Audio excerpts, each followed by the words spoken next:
The night sky burned like fire as the human ship tore through the alien atmosphere, flames streaking across the horizon. The ground shook when the ship finally hit the forest. Branches cracked, dirt exploded upward, and silence followed, broken only by the slow hiss of metal cooling. Inside the wreck, a man groaned, blood dripping from his forehead. His name was Daniel, a simple pilot, not a soldier, not a hero. Just a man trying to survive a mission gone wrong. His hands shook as he pulled himself free from the broken cockpit. Sparks jumped, glass cracked under his boots. The thick alien air stung his lungs, heavy with strange smells, sweet and bitter all at once. Daniel staggered forward, clutching his side. Every step hard. The forest around him glowed faintly. Plants with wide leaves pulsed with soft blue light. Insects hummed. With wings like crystal and strange shapes moved in the shadows, he froze, listening. It wasn't the sound of animals, it was whispers. Something was watching him. Daniel looked around, heart racing. He saw no one, only the tall trees, their trunks wrapped in vines glowing faint green. The air felt alive, like it was breathing with him. He picked up a sharp piece of broken metal from the wreck, gripping it like a knife. Then came a snap, a branch breaking. He turned, eyes wide. Nothing. Silence again. He pressed on, deeper into the forest, searching for water, for food, anything that could help him survive the night. The crash had left him with nothing but a torn uniform and a few tools in his pocket. Yet the forest felt like it was alive and waiting. Watching his every move, the whispers returned, clearer now, like voices carried on the wind. Strange syllables he couldn't understand. Daniel crouched low, hiding behind a thick root, his chest heaving, his mind racing. Were there intelligent beings here? Or was he simply losing his mind from the shock? A flash of movement in the corner of his eye, he turned fast. Too late. Something hit him from behind. His face slammed into the dirt. His weapon clattered away. Hands grabbed him. Strong hands. Not claws. Not monsters. But people. When he rolled, over breathless, he froze in shock. They were women. Tall. Graceful. Their skin tones varied like shades of bronze and silver. Their eyes glowed faintly in the dark. Some had markings on their faces like paint. Others carried long spears tipped with crystal. Their hair flowed in braids decorated with beads and feathers. They looked alien yet strangely human. One of them pressed her foot against his chest, holding him down, her spear hovering just above his throat. Her voice sharp, commanding, words in a language he didn't know, but the meaning was clear. He was their prisoner. Daniel lifted his hands slowly, showing he had no weapon. His heart pounded as the circle of women closed tighter around him, their eyes studying him, whispering among themselves. Some with anger, some with fear, and others with something he couldn't quite understand. Curiosity. The leader of the group stepped closer. Taller than the rest, her hair black as night, her eyes burning like embers. She crouched down, her gaze fixed on his face. She touched his jaw as if confirming he was real. Her lips curved into the faintest smile. Then she spoke in that same, strange tongue. The women around her gasped. Daniel didn't know the words, but he knew one thing from the way they looked at him. They hadn't seen a man in years. The leader raised her hand. The women obeyed, binding his wrists with rope made of braided vines. Daniel stumbled as they pulled him along, deeper into the forest, his breath quick, his mind racing. Where were they taking him? What did they want? Would they kill him? Or something else? The forest opened into a clearing. Firelight flickered ahead. Shadows of more figures danced against wooden walls. A village hidden deep in the alien jungle. Huts built from stone and bone. Fires burning with strange-colored flames. Everywhere he looked, there were women, no men, not a single one. As they dragged him into the center, the crowd gathered. Children peered at him with wide eyes. Young women whispered behind their hands. Older women stared with suspicion. The leader raised her spear and shouted words Daniel couldn't understand. The crowd erupted with noise. Cheers, anger, laughter. Daniel stood there, bound, surrounded by dozens of alien women all staring at him as if he were both a prize and a danger. His chest tightened, his throat dry. He realized something terrifying. He was the only man in a tribe that hadn't seen one in years, and they weren't going to let him go. The ropes cut into Daniel's wrists as he stumbled forward, the alien women pulling him deeper into the heart of their jungle. Torches lit their path, glowing with strange blue flames. Their shadows stretched across the trees, long and sharp, like hunters dragging prey. Daniel's boots slipped in the mud. But the women never slowed. Their voices carried in harsh tones fast words that meant nothing to him, yet their eyes told a different story. Some looked at him with suspicion, others with fear, and a few with something more: curiosity. When they reached the village, the scene grew louder, more chaotic. Hundreds of women gathered, some carrying baskets, others sharpening blades, children running barefoot. The moment they saw him, everything stopped. Eyes turned, mouths whispered, gasps escaped lips. A stranger, a man, had entered their world. Daniel's chest tightened as they dragged him into the center of the village. The firelight painted the women's faces gold and red. He looked around. Every face was female, young or old, tall or short, fierce or soft. But not a single man. His heart pounded as he realized the truth of what he had stumbled into. The leader shoved him to his knees, her spear pressed against his shoulder. She shouted in their language, her voice like thunder, commanding silence. The crowd obeyed. Every eye now fixed on him. Daniel's breathing quickened, his mind raced. Should he try to escape? Should he fight? But the ropes, the spears, the numbers, there was no way. The leader circled him, her eyes burning like embers in the firelight. She crouched again, studying him as if he were an animal. Her hand brushed against his hair, tugging. Slightly, her head tilted, she said a word slowly, almost testing it. "Man." The crowd erupted, voices rising in shock and wonder, the sound like a storm. Daniel clenched his jaw. He didn't understand their words, but he felt the weight of them. They hadn't seen a man in years, maybe longer. The leader raised her hand. The noise died instantly. She turned to the side, where a group of older women sat on carved stones, their faces marked with lines of wisdom and paint of rank. These were the elders, the ones who decided the fate of the village. Daniel was dragged before them, forced to kneel in the dirt, the ropes biting deeper into his skin. The elder in the middle leaned forward, her hair silver, her eyes sharp. She studied him like he was both a blessing and a curse. She spoke slowly, her tone questioning, her finger pointing at his chest, then the sky, then the forest. Daniel shook his head. He didn't understand. His voice cracked. "I don't know what you're saying." The crowd stirred at the sound of his words. Children pressed closer, young women gasped. The leader narrowed her eyes, repeating his sound, mocking it, then saying something sharp that made the crowd laugh. Daniel's face burned. He wasn't a fool, but here he was, nothing more than a strange animal. The elders argued, their voices rising, some pointing at him, some shaking their heads. The air grew heavy with tension. One woman raised her spear high, shouting fiercely. The crowd cheered. They wanted him dead. Daniel's throat went dry. But then, a new voice cut through the chaos, soft but strong. It belonged to a younger woman near the front of the crowd. Her hair pale as moonlight, her eyes glowing faint violet. Unlike the others, she didn't carry a weapon. Her hands were open. She stepped forward, her gaze locked on him. The crowd hushed, all eyes now on her. She spoke slowly, her words careful. She pointed at Daniel, then at her own heart, then at the tribe, her voice trembling but brave. The elder women frowned. The leader tilted her head, curious. Daniel didn't know the words, but he understood the moment. This young woman was defending him. The crowd erupted again, half in outrage, half in whispers. Some clapped their hands to their mouths. Others shook their heads, but the young woman didn't back down. Her voice grew louder, stronger. She pointed again at Daniel, her expression fierce, as if daring anyone to challenge her. The leader watched in silence, then finally raised her spear. The crowd went silent once more. The leader spoke, her voice slow and steady.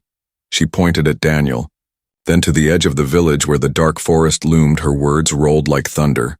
The crowd gasped again. Daniel felt his stomach twist. He didn't know the meaning, but he knew it was no good. The ropes were tightened, and he was yanked. To his feet, dragged once again, this time not to the fire, not to the elders, but toward the darkness of the forest. His heart hammered in his chest. The young woman who had defended him watched, her eyes wide with worry. The leader spoke one final word, sharp and cruel, and the crowd cheered. Daniel's blood went cold. He didn't need translation. He understood from their faces, from their gestures, from the way the women sharpened their spears. He wasn't just a prisoner. He was being prepared for a trial, and if he failed, it would cost him his life. The night in the alien jungle was alive with sound, insects chirping, leaves rustling, strange animals calling from the distance. But Daniel only heard the pounding of his own heart, his hands still bound, his body pushed forward by the tribe women, torches in their hands glowing with blue fire, their eyes fixed on him. The village faded behind him, and ahead stood a wide circle of stone pillars, old and weathered, covered in carvings of battles, hunts, and victories. It felt ancient, older than the tribe itself. This was no ordinary place. This was sacred ground. The leader stepped into the circle, her spear raised. She shouted words that echoed through the trees. The women around her cheered, their voices rising like a storm. Daniel stumbled to the center of the circle, his feet sinking into the dirt. He looked around, faces in every direction, glowing eyes in the torchlight, hundreds of women staring, waiting. The ropes were cut from his wrists, his skin red and raw, his arms trembling with freedom. But before he could even move, a spear was thrust into his hands, light but sharp, clearly meant for him. The leader's expression was cold, her voice sharp. She said a word he didn't understand, but the meaning was clear enough. Fight. Daniel's stomach twisted. Fight what? He whispered to himself, his eyes scanning the trees, and then he heard it. A low growl. From the shadows came a creature, massive and terrifying, its body covered in scales that shimmered like oil, claws long and curved, eyes glowing yellow, its jaws dripping with thick saliva. The women cheered louder, banging their spears against the ground. Daniel's blood ran cold. This was their trial. Survive the beast or die. The creature snarled, stepping closer, the ground shaking under its weight. Daniel gripped the spear tighter, his palms slick with sweat. He had no armor, no training for this, only his instincts. The women circled tighter, their eyes eager, some leaning forward in excitement, others shaking their heads. Sure, he would die in moments. The beast lunged, jaws snapping. Daniel rolled aside, dirt flying as teeth tore into the ground where he had stood. He scrambled up, his heart hammering, his breath ragged. The spear shook in his hands. He thrust it forward wildly, the tip grazing the creature's shoulder. It roared in pain, shaking, its massive head. The crowd gasped, some even cheered, but Daniel didn't stop to notice. He ran, weaving between the pillars, forcing the beast to follow, its massive body slamming into stone, breaking chunks free. He thought fast. He couldn't match its strength, but maybe, just maybe, he could use the arena against it. He darted behind a broken pillar, waiting. The beast charged, jaws open wide. Daniel leapt aside at the last second. The creature's head smashed into the stone, cracking it. Dazed for a moment, Daniel thrust the spear into its flank, deep enough to draw more blood. The women screamed with excitement, their cheers echoing through the night. But the beast didn't fall. It turned with fury, its tail whipping, striking Daniel across the chest. The air left his lungs as he flew, backward, crashing against the dirt. His ribs screamed with pain. He could barely breathe. His vision blurred. The spear rolled from his hand. The crowd's cheers grew louder, not for him, but for the beast. Some shouted words, chanting, their fists raised. They expected the end. Daniel coughed, blood on his lips, but his mind refused to surrender. Survival was all he had. He crawled toward the spear, the beast stalking closer, each step shaking the ground. Its hot breath filled the air. Daniel's hand wrapped around the shaft. Just as the jaws lunged, he rolled beneath the beast's belly, thrusting upward with all his strength. The spear sank deep. The creature shrieked, twisting, its claws tearing the earth. Daniel held on, his arms screaming, his body weak, but he pushed harder, deeper, until the beast collapsed, its body thrashing once, then going still. Silence fell across the arena. The torch flames flickered. The women stared in shock. For a moment, nothing moved. Then the leader stepped forward. Her eyes locked on Daniel. Her lips pressed tight. She raised her spear high and the crowd erupted. Cheers louder than before. Some women stamped their feet.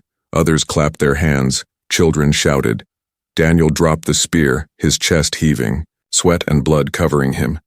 He stood shaking but alive when none of them believed he could survive. The young woman from before, the one with pale hair and violet eyes, pushed through the crowd, her gaze fixed on him, pride shining where others showed only surprise. She spoke softly, almost to herself. But Daniel heard one word clear: strong. The leader's expression softened just for a second, then hardened.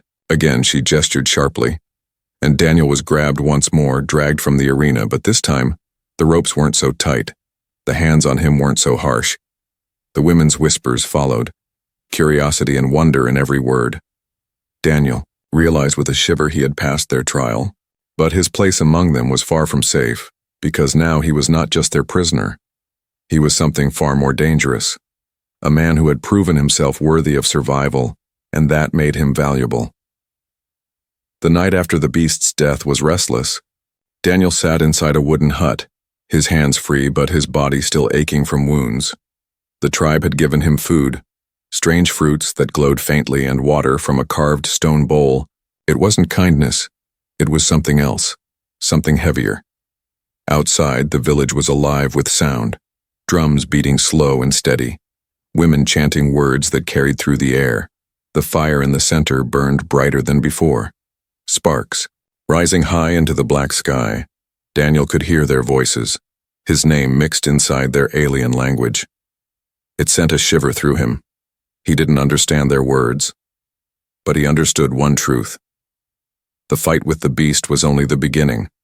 When morning came, the leader herself appeared at his hut, her shadow filling the doorway, her hair braided with beads that clinked softly as she moved. Her eyes burned like coals as she looked at him. She didn't speak much, only gestured for him to follow. Daniel obeyed, too weak to resist, too curious to refuse. The village gathered once again, hundreds of women standing around the fire, their spears raised, their faces painted for ceremony. The elders sat on carved stones watching in silence, and in the center, Daniel was pushed forward. The leader spoke loud and sharp, her words rolling like thunder. The crowd responded with cheers. A new trial had begun, but this time it was different.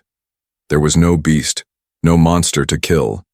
Instead, they placed strange objects before him, knots of rope, broken spears, piles of stone, and at the edge, a line of children, their eyes wide with excitement. Daniel frowned, unsure, his voice cracked. "What do you want me to do?" But the answer came not in words, but in gestures. The leader pointed to the rope, then to Daniel, then folded her arms, waiting. The crowd grew silent. Daniel crouched by the rope. It was thick and heavy, made from vines, twisted tightly. He touched it, then smiled faintly. He understood now they wanted him to show what he could do, not with strength alone, but with skill. He began tying knots, quick and sure, the kind every pilot learned for securing gear. His fingers worked fast, muscle memory guiding him. When he lifted the finished knot, tight and strong, the women leaned forward, their whispers loud.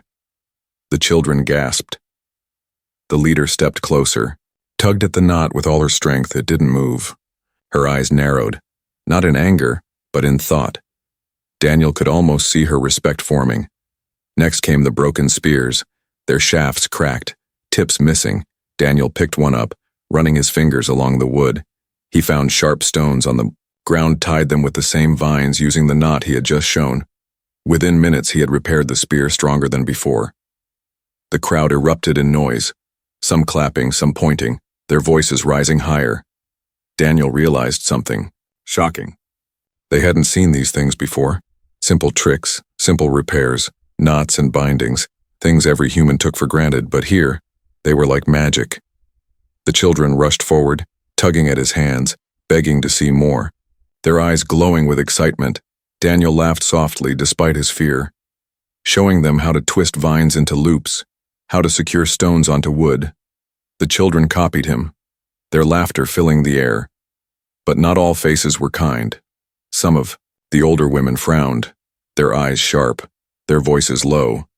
They saw not just skill, but danger. Daniel was proving himself useful, and usefulness was power, power that could shift the balance of their tribe. The young woman with pale hair, the one who had defended him before, stood at the edge of the crowd, her violet eyes locked on him. She smiled faintly, her hands pressed to her chest, pride shining in her gaze. Daniel felt something stir inside him, a strange warmth in the cold of this alien world. The leader finally raised her spear, silencing the crowd. She spoke again, her voice firm. She pointed at Daniel, then at the forest beyond, her words sharp, decisive. The women murmured, their faces shifting between fear and excitement. Daniel's stomach sank. He didn't know the exact words, but he knew the meaning. This wasn't over. The knots, the spears, the repairs. These were only part of the test. The true challenge lay beyond the village. Two warriors stepped forward. Tall and fierce, their faces painted red. They carried spears tipped with crystal. They grabbed Daniel by the arms, pulling him toward the jungle. The crowd followed, torches in hand, chanting, their voices rising louder and louder. The young woman with violet eyes stepped closer, whispering something as he passed. He didn't know the words, but her tone was soft, pleading, her eyes full of warning. Daniel swallowed hard, his throat dry. He was being taken once more into the forest, not to face a beast this time, but something else, something greater, something that would decide if he truly belonged among them, or if he was just another outsider, waiting to die. As the jungle closed around him, the drums beat faster, the torches flickered. The warriors pushed him forward into the shadows, and Daniel realized with dread, the trial of survival had only been the first step. Now came the test of trust, and in this world, trust could be more dangerous than any monster. The sun rose slowly over the alien jungle, its light spilling through the wide glowing leaves, painting the village in soft gold. Daniel sat near the fire, his arms bruised, his ribs aching but alive. Alive after the test. The tribe had watched him repair, create, and survive. And though some still looked at him with suspicion, others now watched with curious eyes. Children followed him when he walked, pointing at his hands, whispering the word they had learned from him. Not. Daniel felt something shift, a small change in the way the tribe looked at him. He was no longer just prey, no longer only a stranger dragged from the forest. He was becoming something else, someone they could not ignore. The young woman with pale hair and violet eyes appeared again, her steps light, her gaze fixed on him. She carried food, a bowl carved from bone filled with fruit and cooked roots. She placed it in his hands without a word. Daniel met her eyes, searching for meaning. She touched her chest, then pointed to him, her lips forming a sound. Lyra. Her name, Daniel repeated softly. Lyra. She smiled, a true smile. Not mocking, not fearful, but warm, the first warmth he had felt since the crash. Something in his chest eased, his fear dulled, even if only for a moment. The leader noticed, her eyes sharp as she watched from across the fire. She said nothing, but her gaze lingered too long, and Daniel felt the weight of it. Later that day, Daniel tried to help. He followed Lyra into the village fields where women tended plants that grew tall and strange, their fruits glowing faint green. He knelt beside her, mimicking her movements, pulling weeds, loosening soil, his hands clumsy but willing. The women nearby laughed softly, not cruelly, but with surprise, pointing at him, whispering. Daniel ignored them, working harder, sweat dripping, the soil clinging to his skin. When he lifted a bundle of roots, the children clapped, cheering as if it were a victory. Daniel laughed breathlessly, shaking his head, but inside, he felt a spark of belonging. That night, the tribe gathered again, but this time there was no trial, no monster, no test of strength. Instead, there was music. Women beat drums made of stretched hide, others clapped, stones together. their voices rising in song strange but beautiful. Daniel sat at the edge, unsure, until Lyra pulled him forward, her hand warm on his wrist. She smiled and pointed to the rhythm, urging him to join. He hesitated, then clapped his hands offbeat at first, then slowly falling into rhythm. The children laughed, women cheered, and for the first time Daniel felt not like a prisoner, but like a guest, maybe even a part of them, yet not all hearts were warm. Across the fire, a group of younger warriors whispered to one another, their eyes sharp, their voices low. Daniel caught their glares. He knew the danger had not passed. His presence was a threat to their order.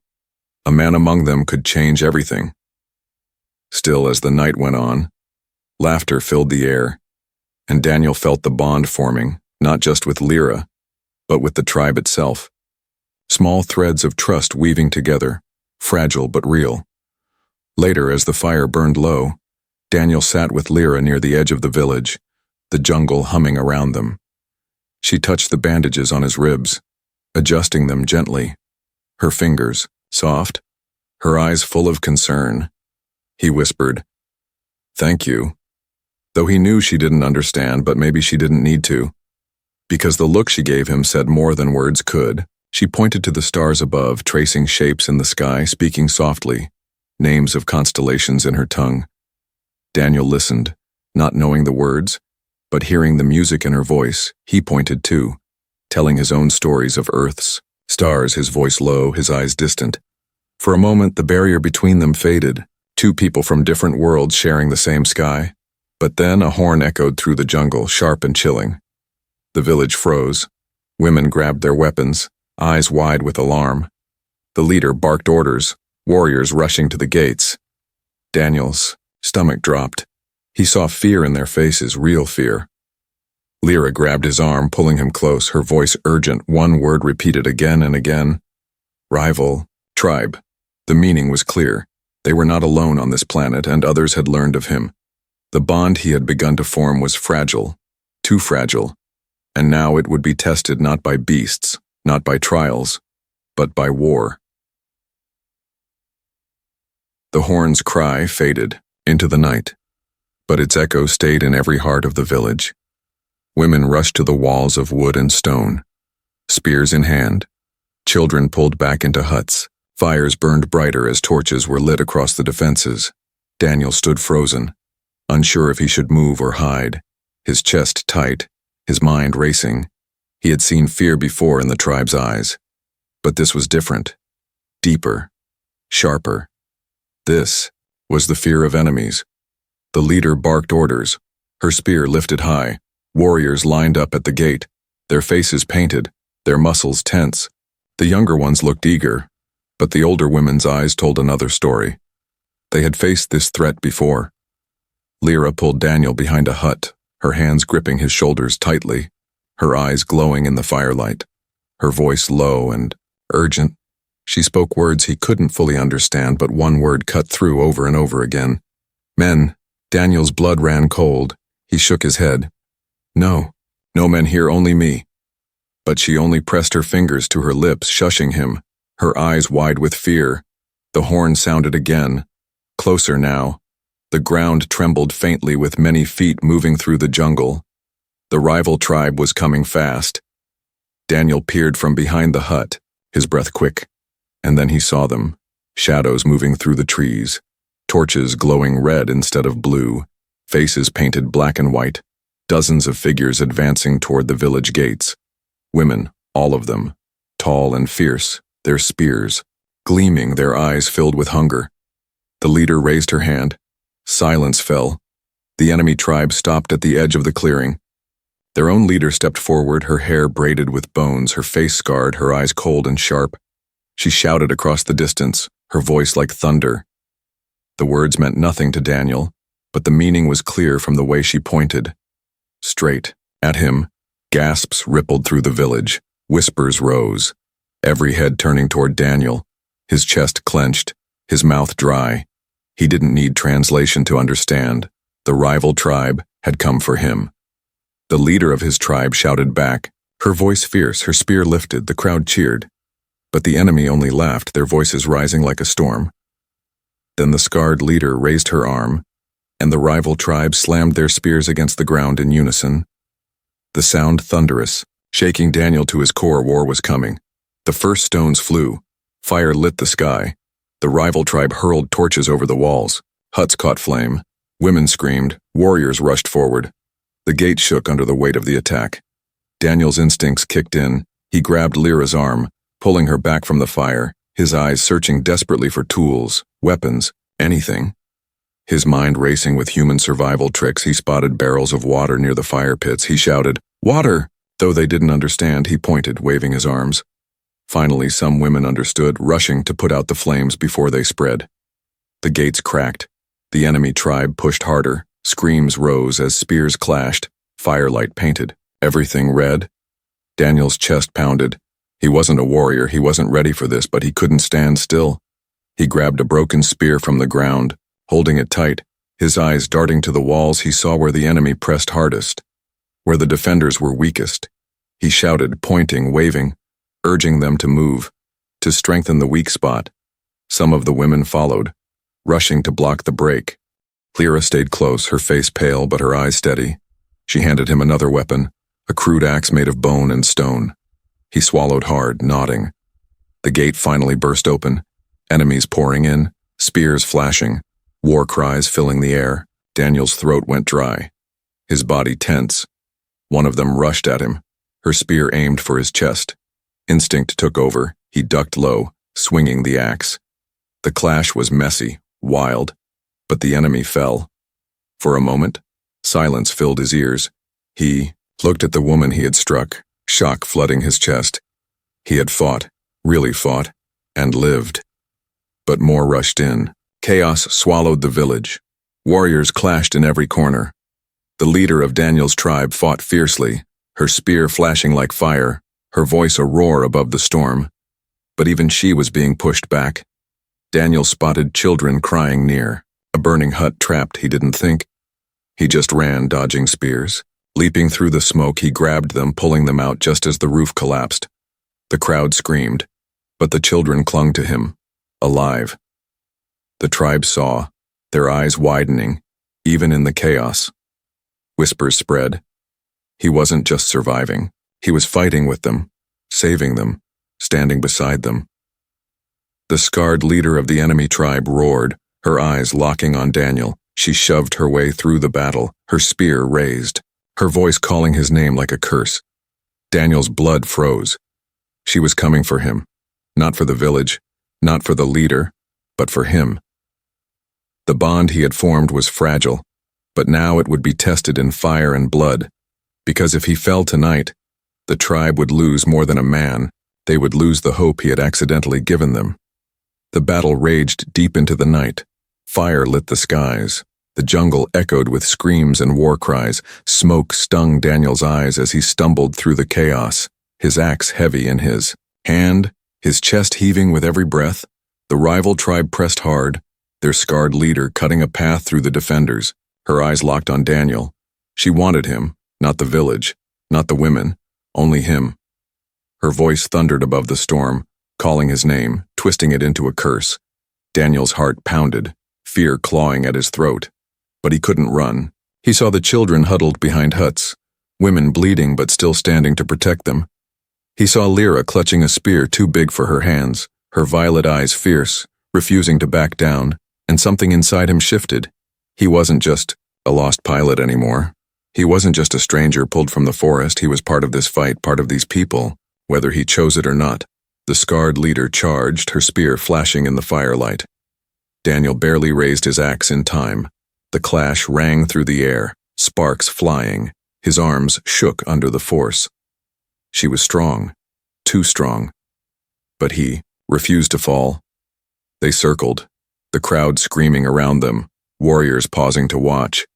This wasn't just a fight. It was a duel, a test. Daniel's breath came in ragged gasps, his body weak, but his mind sharp. He remembered the beast. He remembered the traps, the tricks. Survival wasn't about strength. It was about thinking faster. The leader lunged again. Daniel sidestepped, grabbing a burning torch from the ground.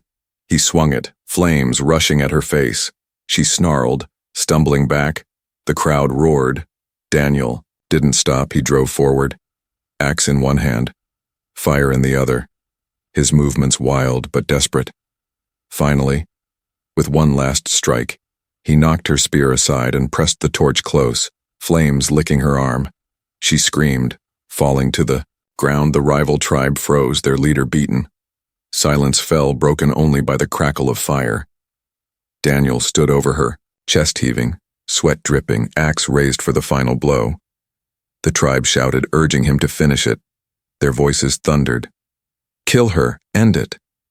But Daniel stopped, his arms trembling, his eyes burning. He looked at the scarred woman, broken and gasping, then at the tribes around him, both enemy and ally, their eyes wide with bloodlust, and he shook his head. No, he whispered, his voice cracking. Not like this. He lowered the axe, turning away. The rival tribe gasped, whispers spreading. They looked at one another, confused, some angry, some in awe. Their leader defeated but alive. They had no choice. They pulled her back, retreating into the jungle, vanishing into the smoke. The battle was over. The tribe erupted in cheers, women raising their spears high, children shouting, Lyra running forward, tears in her eyes. She threw her arms around Daniel, holding him tight, her voice soft against his chest. Strong, man. Daniel's arms wrapped around her, his body trembling with relief. He had survived. They had survived. But the victory brought a new weight. The elders gathered the next day, their faces solemn, their voices low. The leader spoke loud. Her spear planted in the ground, she pointed at Daniel, then at the stars above. Daniel understood, even without their words, he was not just a guest, not just a survivor. He was something more. His presence had changed everything. The elders argued long into the night, some saying he must stay, others saying he must leave. Fear and hope clashing in equal measure. Daniel sat in silence, his heart torn. Stay, and he would live among them, build something new, maybe even find a family with Lyra. Her eyes already told him what her heart wanted. Leave, and he could search for a way home. To Earth, to the life he had lost. But that meant turning his back on the people who had risked everything for him, who had begun to trust him, who now looked to him as more than a stranger. At dawn, the leader stood before him, her eyes sharp but not unkind. She placed a spear in his hands, not as a prisoner's weapon, but as a gift, a sign of belonging. She spoke one word slowly, carefully so he would understand. Choice. Daniel's chest tightened, his eyes moving from the spear to the faces around him, to the children who laughed, to the women who had fought beside him, to Lyra whose violet eyes pleaded softly, silently. He knew then that whatever he chose, his life would never be the same again. The crash had taken his world, but this world had given him something new. Trust, bond, family, and now standing at the edge of two paths, Daniel's heart whispered the truth. He was no longer lost, he had been found.